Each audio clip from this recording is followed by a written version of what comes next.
మీ మోకాల నొప్పులకు ఎటువంటి సర్జరీ లేకుండా ఎపియాన్ పెయిన్ క్లినిక్ అందిస్తున్న అత్యాధునిక చికిత్స.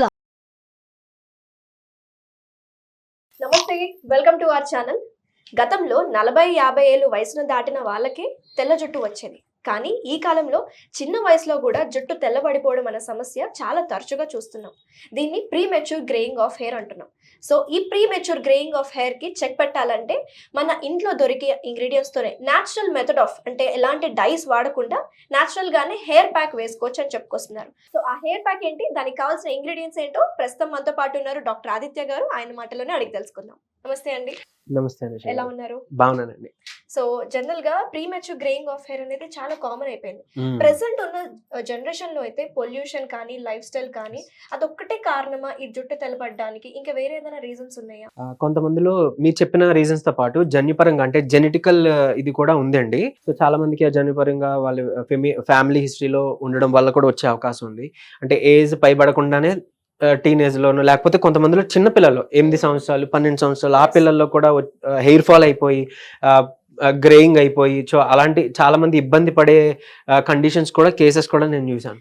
అవునండి, నేను కూడా మా నైబర్ 12 ఇయర్స్ అబ్బాయికి సో మొత్తం తెల్లగా ఉంటది. ఎందుకు నీకు ఎలా వచ్చింది అని అడిగా. మీ ఇంట్లో మీ ఫ్యామిలీలో ఎవరికన్నా ఉందా అంటే లేదు, నాకే వచ్చిందని చెప్పుకొచ్చాడు.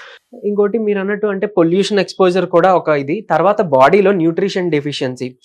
ఇంకొకటి నేను ఎప్పుడూ చెప్తున్నట్టు లివర్ హెల్త్ కూడా చాలా ఇంపార్టెంట్. ఎక్స్టర్నల్ గా వచ్చే ఏదైనా, అది స్కిన్ ర్యాష్ అవ్వచ్చు, లేకపోతే హెయిర్ ఫాల్ అవ్వచ్చు, లేదంటే ప్రీమెచ్యూర్ గ్రేయింగ్ అవ్వచ్చు. సో ఇవేవైనా కూడా మన లివర్ హెల్త్ బాగుంటే, గట్ హెల్త్ బాగుంటే కనుక ఈ బోత్ మనకి సపోర్ట్ చేసి ఎక్స్టర్నల్ గా మనకి అది రెసిప్రొకేట్ అవుతాయి. సో ఆ లివర్ హెల్త్ కూడా చాలా ఇంపార్టెంట్. అది బాగోకపోయినా ఇలా చిన్నపిల్లలు అండ్ ఈవెన్ పెద్దవాళ్ళలో కూడా అందుకే చూస్తాం. సో అయితే లివర్ హెల్త్ అనేది కూడా ఇంపార్టెంట్ అంటారు. మరి దీని రూట్ కాజ్ అయితే లివర్ దగ్గర ఉంది. సో మన లివర్ ని హెల్తీగా ఉంచుకోవాలంటే మనం తీసుకోవాల్సిన ఆహారం కావచ్చు, డిటాక్స్ చేసుకోవాలంటే చేసుకునే పద్ధతులు ఏమైనా ఉన్నాయంటారా? ఎస్, ఇప్పుడు మనకి ఈ లివర్ డిటాక్సిఫైయింగ్ కి చాలా బాగా యూజ్ అయ్యేది ఒకటి టర్మరిక్, ఇంకొకటి వేపాకులు. సో పరగడుపున అంటే రోజు అవసరం లేదు, ఎవ్రీ మంత్ ఒక 4 to 5 days పెట్టుకోండి.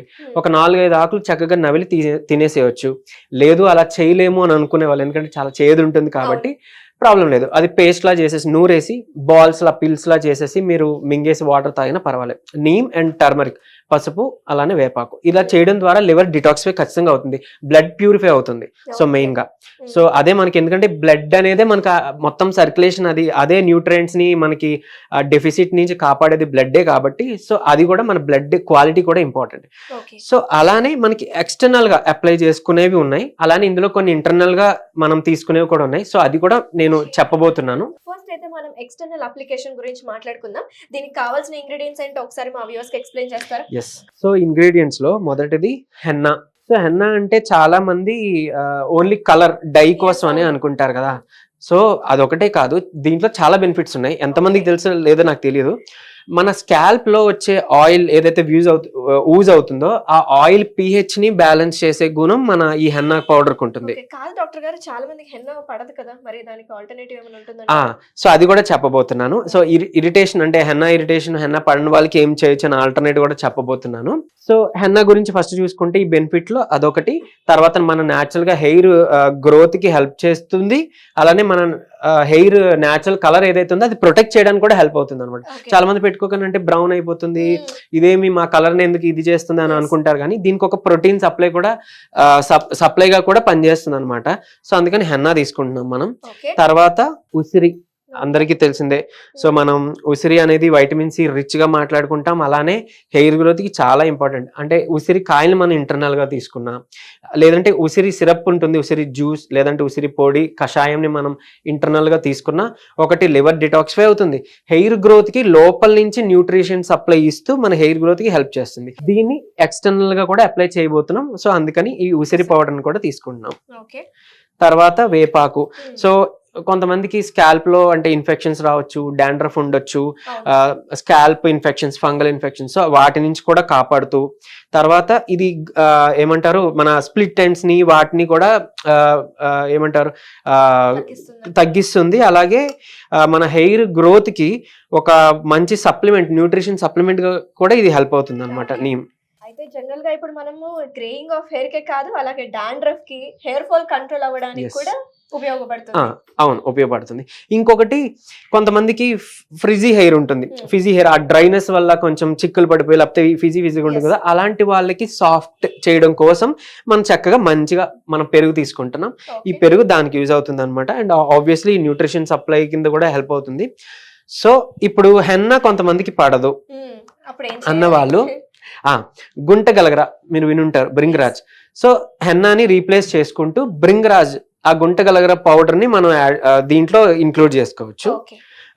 సో అలానే ఇది క్వాంటిటీస్ కూడా మనం ఆబ్వియస్లీ నేను చెప్తాను, క్వాంటిటీస్ కూడా చాలా ఇంపార్టెంట్. అంటే మనం తీసుకున్నాం కదా అని అన్ని ఎక్కువ మోతాదులో కలపకూడదు, అతివృష్టి అనావృష్టి అంటారు కదా. సో అలా అయితే ఇక్కడ మీరు చూపించిన విధానంగా అయితే ఇక్కడ హెన్నా అయితే ఎక్కువ క్వాంటిటీలో కనిపిస్తుంది. సో బ్రింగరాజ్ కూడా ఇలానే సేమ్ హెన్నా ఎంత క్వాంటిటీ తీసుకున్నాం అలా తీసుకోవాలా? అంటే ఇది యాక్చువల్ గా లాంగ్ హెయిర్ వాళ్ళు అంటే ఫిమేల్స్ కి ఎక్కువ హెయిర్ ఉంటుంది కాబట్టి, సో ఎక్కువ మోతాదు పడుతుంది కాబట్టి ఇంత తీసుకొని చూపించాను.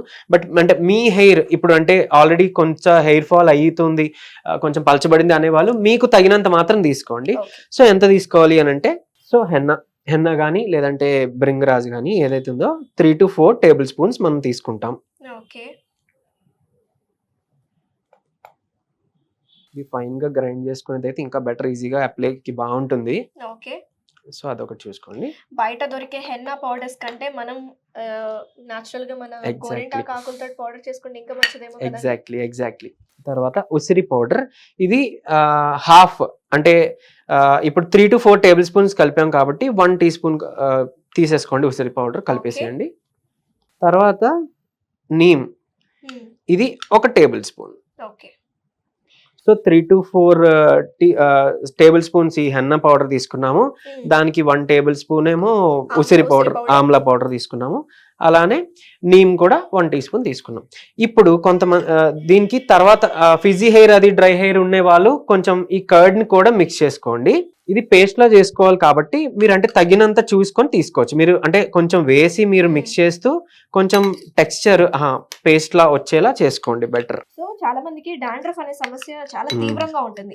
ముఖ్యంగా ఈ సమ్మర్ సీజన్ లో ఎలా ఉంటుందంటే జిడ్డుగా అయిపోయి ఇట్లా గోర్లతో అంటే ఈ గోర్లకు ఎంత జిడ్డుగా వస్తూ ఉంటుంది. సో అప్పుడు మీరు ఈ నీమ్ ని ఎక్కువ యాడ్ చేసుకోవచ్చు. అండ్ అందులో హెన్నా పడిన వాళ్ళకైతే ఆయిల్ pH అదంతా కూడా బ్యాలెన్స్ అయిపోతుందని చెప్పాను కదా, అది పర్వాలేదు. ఇఫ్ హెన్నా లేదు అని అనుకునే వాళ్ళకి, అంటే హెన్నా ఇరిటేటెడ్ అని అనుకునే వాళ్ళకి నీమ్ తీసుకోవచ్చు. అండ్ యాక్చువల్ గా కొంతమందికి పెరుగు కూడా పడదు, పెరుగు కూడా ఇరిటేషన్ అంటారు స్కాల్ప్ లో. అలాంటి వాళ్ళకి ఆల్టర్నేట్ గా మనం ఇందులో వాటర్ మిక్స్ చేసేసుకొని దీన్ని పేస్ట్ చేసేసుకోవచ్చు అనమాట. ఇది ఒక పేస్ట్ టెక్స్చర్ వచ్చేదాకా తీసుకుంటే బెటర్. స్లోగా యాడ్ చేసుకుంటూ మనం స్టిర్ చేసుకోవాలి.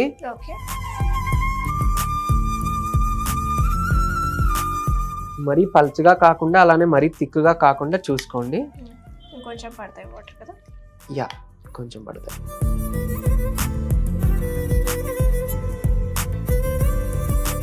ఎందుకంటే ఇది మొత్తం స్కాల్ప్ కి కూడా అలానే హెయిర్ మొత్తానికి కూడా ఒక ప్యాక్ లా మనం పెట్టుకోబోతున్నాం కాబట్టి క్వాంటిటీ అండ్ అది టెక్స్చర్ కూడా చూసుకోండి.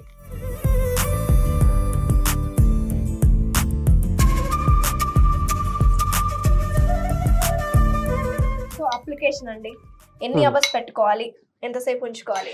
సో అసలు అప్లై చేసుకునే ముందుగా దీన్ని అట్లీస్ట్ ఒక 2 hours అయినా అలా వదిలేసేయాలి. అంటే మిక్సప్ చేసిన తర్వాత, ఎందుకంటే ఈ పెరుగు ఇవన్నీ కలిసిన తర్వాత అది ఒక మిక్చర్ మనకి మెడికేటెడ్ గా తయారవుతుంది. సో అట్లీస్ట్ ఒక 2 hours అయినా వదిలేసిన తర్వాత అప్పుడు మనం హెయిర్ కి మొత్తం స్కాల్ప్ అండ్ హెయిర్ మొత్తానికి అప్లై చేస్తాము. చేసిన తర్వాత అట్లీస్ట్ ఒక 2 hours ఉంచుకోవాలి. అంటే ఒకవేళ కుదరట్లేదు, వీలు పడట్లేదు, ఏదన్నా సడన్ గా వర్క్ ఉంది బయటకు వెళ్ళాలంటే మనం ఓకే 1 hour కైనా పర్వాలేదు, 1 hour అయినా ఉంచుకొని చక్కగా మీరు వాష్ చేసుకోవచ్చు. దీనికి షాంపూయింగ్ అవసరం అంటే అవసరం లేదు యాక్చువల్లీ. ఇఫ్ కావాలి అని అనుకున్నా నేను ఎప్పుడు మీకు సజెస్ట్ చేసే న్యాచురల్ షీకాయ పొడి లేదా రీతా పౌడర్ ఇలాంటివి, లేదంటే మన కుంకుడుకాయలు యూజ్ చేసుకుంటూ షాంపూయింగ్ చేసుకోవడం, లేదా న్యాచురల్ షాంపూస్ కి వెళ్ళడం బెటర్ ఆప్షన్, బెస్ట్ ఆప్షన్ అనమాట. ఎందుకంటే మనకి ఇప్పుడు ఈ ప్రిజర్వేటివ్స్, ఈ కెమికల్స్ ఎక్స్పోజర్ ఉన్నా కూడా హెయిర్ మళ్ళీ పాడవుతుంది. ఎగ్జాక్ట్లీ. ఆ వైట్ హెయిర్ కి కూడా అదొక రీజన్. కాబట్టి కొంచెం న్యాచురల్ ప్రొడక్టే మీరు చూస్ చేసుకోండి. ఓకే. సో ఎక్స్టర్నల్ ప్రాసెస్ అయితే చెప్పారు, మాకు న్యూట్రిషన్ పరంగా కూడా వివరిస్తానన్నారు కాబట్టి Yes. ఆహారంలో జుట్టు పెరగడానికి కావచ్చు, మంచి పోషక విలువలు ఉన్న ఆహారం ఏది తీసుకుంటే మంచిదంటారు? డిహెచ్డి బ్లాకర్ అంటామండి, డైహైడ్రో టెస్టోస్టెరోన్. ఓకే. సో ఆ బ్లాకర్ అంటే అది ఉంటే మనకి ఏంటనంటే హెయిర్ ఫాల్ అవుతుంది. సో దాన్ని బ్లాక్ చేసేవి ఏవి ఉన్నాయంటే ఈ నల్ల మిరియాలు, ఓకే. తర్వాత పసుపు. మ్మ్. సో ఇవి డిహెచ్డి బ్లాకర్ గా పనిచేస్తాయి. అలానే కాఫీ కూడా. మ్మ్. సో కాఫీని కూడా ఇందులో కలిపి హెయిర్ ప్యాక్ గా వేసుకోవచ్చు. అలానే లేదు అని అంటే కాఫీ పౌడర్ ని కొంచెం ఉసిరి పౌడర్ తో కలిపి కషాయంలో అలా అయినా మేకప్ చేసుకోవచ్చు. లేదంటే వామ్ అదే గోరువెచ్చని నీటిలో కలుపుకొని కొంచెం ఉసిరి, ఒక 1/4 స్పూన్ ఉసిరి, అలానే పించ్ ఆఫ్ పసుపు, కొంచెం Okay. చిటికెడు పసుపు, చిన్న కాఫీ పౌడర్ ఒక 1/2 టీ స్పూన్ కలిపి కొంచెం మనం పరగడుపునే తీసుకోవడం ద్వారా కూడా మనకి ఇది యాంటీ హెయిర్ ఫాల్ టీ లాగా, ఐ మీన్ కాఫీ లాగా వర్క్ Coffee అవుతుంది లాగా. అనమాట. సో అదొకటి చేసుకోవాలి. అండ్ ఇంకా బ్రింగ్రాజ్ గుంటగలగర్ ఏదైతే ఉందో దాంతో చేసే సిరప్ కూడా అవైలబుల్ ఉంది. మ్మ్. సో దాన్ని కూడా మీరు 4 టీ స్పూన్స్ బ్రింగరాజస్వ సిరప్ ని 4 టీ స్పూన్స్ ఆఫ్ వాటర్ తో మిక్స్ చేసి ఇంటర్నల్ గా తీసుకోవడం ద్వారా ఈ గ్రే హెయిర్ ని మనం బ్లాక్ గా న్యాచురల్ గా టర్న్ చేసుకోవచ్చు. అలానే మన లివర్ డిటాక్సిఫై కి హెల్ప్ అవుతుంది, లివర్ హెల్త్ కి హెల్ప్ అవుతుంది అనమాట. So okay. ఆమ్లా అండ్ బ్రింగరాజస్వ. Very and nice. ఇంకొకటి నసియా అంటాము, యూజువలీ మ్మ్. ఆయుర్వేద దీంట్లో చెప్తాము. సో ఏంటంటే నాజల్ గా డ్రాప్స్ అనమాట, అనుతైలం అని ఉంటుంది. సో అది అవైలబుల్ ఉంటుంది. అది తీసుకొని ఒక 1 డ్రాప్ ఈచ్ నాస్ట్రిల్లో, 1 డ్రాప్ నైట్ పడుకునేటప్పుడు వేసుకోవచ్చు. లేదు అని అంటే ఇంకా శ్రేష్టంగా ఆవు నెయ్యి, మంచిగా ప్యూర్ నెయ్యి, ఈ అంటే A2 గ్రేడ్ దొరికితే కనుక చక్కగా 1 డ్రాప్ మీరు ఈచ్ నాస్ట్రిల్లో వేసుకోవచ్చు నైట్ పడుకునేటప్పుడు. సో అది ఓవరాల్ గా మీ ఐ సైడ్ కి ఇంప్రూవ్మెంట్ కి హెల్ప్ అవుతుంది, బ్రెయిన్ ఫంక్షన్ కి హెల్ప్ అవుతుంది, అండ్ గ్రేయింగ్ ఆఫ్ హెయిర్ కి కూడా. issues ఉన్నా కూడా, ఆస్తమా ఎగ్జాక్ట్లీ ఉన్నా ఎగ్జాక్ట్లీ. ఇలాంటి cure అండ్ సమ్మర్ సీజన్ అది కాబట్టి గీ యూస్ చేసుకుంటే నాజల్ దీనికి చాలా శ్రేష్టం అన్నమాట. అది కూడా చేసుకోవచ్చు. వెరీ నైస్ అండి. Thank you so much doctor గారు. మంచిగా external application greying of hair ని దూరం చేసుకోవాలంటే, అలాగే జుట్టు పెరగడానికి, డాండ్రఫ్ కూడా తగ్గించడానికి ఈ Yes. హెయిర్ ప్యాక్ అనేది యూజ్ అవుతుందని చెప్పుకొచ్చారు. అండ్ న్యూట్రిషన్ లో ఎలాంటి ఆహారం తీసుకుంటే మంచిది చాలా డీటెయిల్ గా మాకు ఎక్స్ప్లెయిన్ చేసినందుకు థ్యాంక్ యూ సో మచ్ అండి. వెల్కమ్ అండి.